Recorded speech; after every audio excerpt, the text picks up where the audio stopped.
Good afternoon. এখন দুপুরের lunch নিয়ে আমি বসেছি। নীল ষষ্ঠীর মহা ভুরি ভোজ, বাঙালির ভুরি ভোজ যাকে বলে।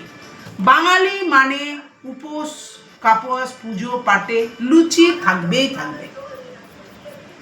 এই যে গরম গরম ফুলকো ফুলকো লুচি, আর আছে আলুর দম থাকা দরকার, কিন্তু বন্ধুরা আমি রেখেছি গরমের ডাঁটা, সজনের ডাঁটা, কুমড়ো আলুর ছক্কা। এইটা দিয়ে লুচিটা বেশ মন্দই লাগে না, খুব ভালোই লাগে। আর আছে গরমের ফেভারিট খাবার কি, আমের ঝোল, আমের অম্বল, আমের টক, আমের চাটনি, যা বলবে সেইটাই, যে যা বলে যাই বলুক না কেন, খেতে কিন্তু দারুণ সুন্দর লাগে।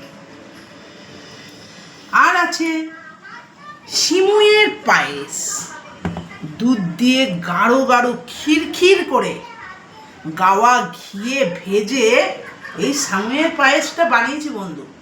আমি বাঙালি বড্ড খাদ্য রসিক, আমি খেতেও ভালোবাসি, খাওয়াতেও ভালোবাসি, বানাতেও ভালোবাসি।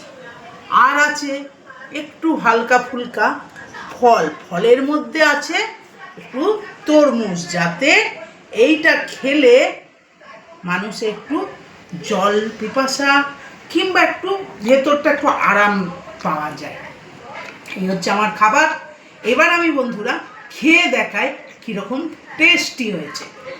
এই ভাঙলুম লুচি আর এই নিলুম তরকারির সাথে, এই যে মুখে এক গ্রাস তুলে দিল।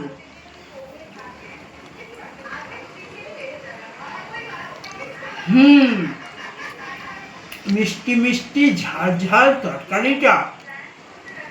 আর আমি আবার এই লুচিটা বানিয়েছি আটা ময়দা দুটো মিলিয়ে, এতে জোয়ান এবং হিং দিয়ে এই লুচিটা, যা টেস্ট, হেব্বি খেতে।